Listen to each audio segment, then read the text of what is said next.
All right. Today I think we going to do a little bit of a tuition from what I have learnt, so I can pass it on to you guys. Ever wanted to make like a drip or a splash, deer drinking a little bit of water and stuff like that? Well, we're going to get right into it. But first of all, we're going to have to show you some stuff that you need. Now, if your cat's licking the floor, that's okay. You can let him do that. He's just cleaning up some fishy smells and stuff like that. But let's ignore him for a little while. Now, what we will need is a paddle pop stick. Doesn't matter what sticks you got. Some fishing line. I know it's hard to see, but we will use some rope for a bit of a demo later. You'll also need one of these things, but won't worry about that. That's for later. Ba-bing, bada-boom. Now, here we have our fishing line. It doesn't matter what size the fishing line is. Well, you can leave it up to your discretion. 10 pound, 15 pound. I don't care. Try it out. We're going to have to cut some strands. So let's cut some little strands like that. 1, 2, 3, 4. Who cares? Make 20, make 100. The more, the merrier. Now, remember these strands we just cut up before? You're going to have hundreds of them. Who cares? For now, though, I'm just going to throw them away and I'm going to grab this rope. Why, do you ask? Because we're going to demonstrate how we're going to make drips opposed to splashes. The key thing is the two different styles. One goes this way, one goes that way. But we'll get to that later on. Now, let's start off with a splash. What we're going to have to do, pretend this is the fishing line. We're going to have to make knots. As knots become translucent when we get to the bit where we paste it with some stuff. Okay, so keep in mind, a splash. We have to do one hitch. Try go the same direction. I like to go on top. Some people like to get underneath. Who cares? So that's one. That one is two.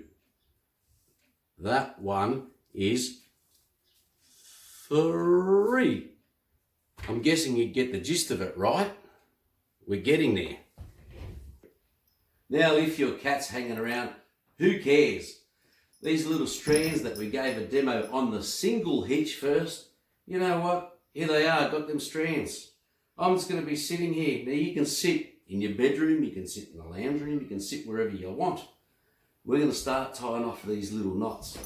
Now, the secret to these little knots is you want to make these single hitch about 1 centimetre apart, 1.5 centimetres apart. Doesn't really matter. Try it out.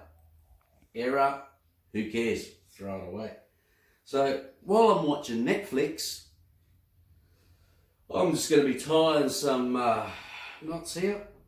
Now, because I'm so experienced at it, I can just watch Netflix, while I'm tying some knots. So once I'm done doing 100 strands, we'll get back into it. Now, so we tied them single strands, and them single strands do splashes. Why do you ask? Because it just is, and we'll get to it. Just be patient. The second lot of splashes, well, should I say drips. And why do we say drips? Because drips only go in one direction. They just drip down. They don't do this, opposed to a splash. So in order to do that, with your fishing line, and this is only demo, we know it's not a fishing line, we will do 2 hitches. The secret to that is you got to do 1 and again 2, holding it up, and then pull it. What this will create is a perfectly straight line. So we'll do it again. Pass it around. We're going to do 1 and 2. If you didn't get it, I'll come a little bit closer. God, some people. So we do 1, under again, 2, and just pull it.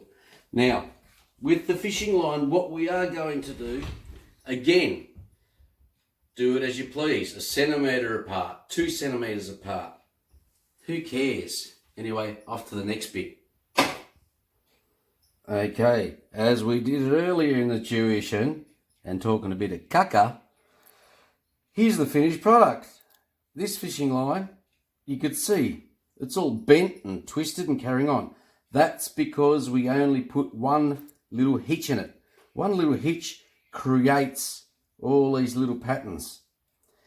These, on the other hand, are the ones that have got the double hitch on them, which in turn creates a straight line.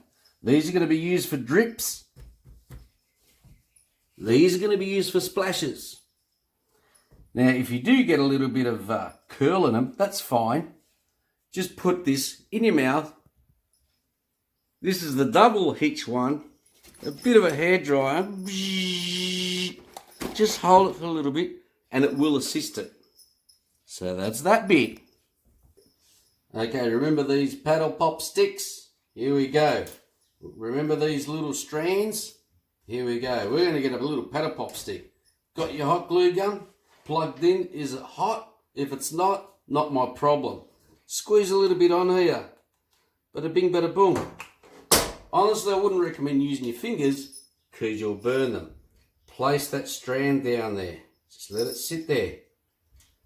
Once she sits, guess what? It's going nowhere. Once it's all dry and we've got our strand, got to do one thing. Right at the very end, cut it right next to the knot.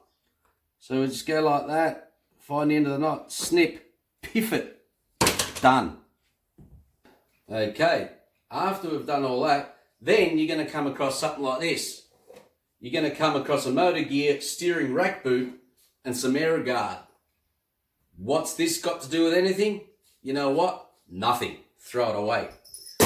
Anyways, what we do need is one of these boxes here. As you can see, over here, we'll get a nice little close-up. See these dirty little slits I've created? All it is a little shoebox. I've stuck some foam in there. I've cut them slits. Remember these little paddle pop sticks with the little line on them? They are going to go in these little slits like so. Like so. See that? Pretty ingenious, isn't it? We can get a dust-proof box, but who cares? I'm a tight ass, don't want to spend any money. Oh, sorry. Now, next part. We've seen the paddle pop stick. We've seen the box. We've seen the little slits. What you're going to have to get yourself is a little bit of plastic. Again, why do you ask? Who cares? You'll see. So, if you can get yourself some plastic like this, any plastic, as long as it's thick plastic. So what we're going to do, we're going to cut a little piece away, aren't we? Little squares. Who cares? Here's our little squares and pieces. What we're going to do with them, we're going to get a heat gun or a hairdryer. Doesn't matter if you haven't got a heat gun, use a hairdryer. That's why I'm using this in this demonstration, but it will take longer. We're going to make some crinkles in the plastic. So, again, don't burn your fingers, because, you know, we need them little phalanges for other things. Going to get a screwdriver to not burn yourself. You're going to have to ignore this noise. We're going to heat these little bits of plastic up and create little crinkles.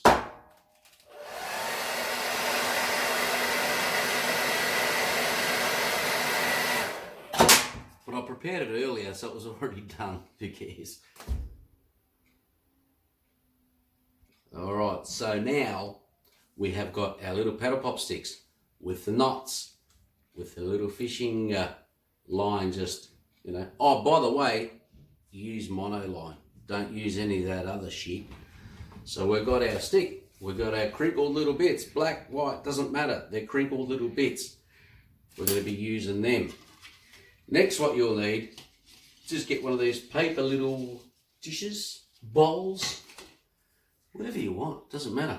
Get some foil. Why do you say? Because I'm a tight ass. I don't even want to spend any money on plastic bowls. So there's not even enough foil in here, but what we're going to do, we're going to put some foil in this thing, aren't we? So when we mix our epoxy resin, which is going to be in part 2, we are going to start making our little splashes and drops. So just go get yourself some of this stuff and we'll get back into it in part 2.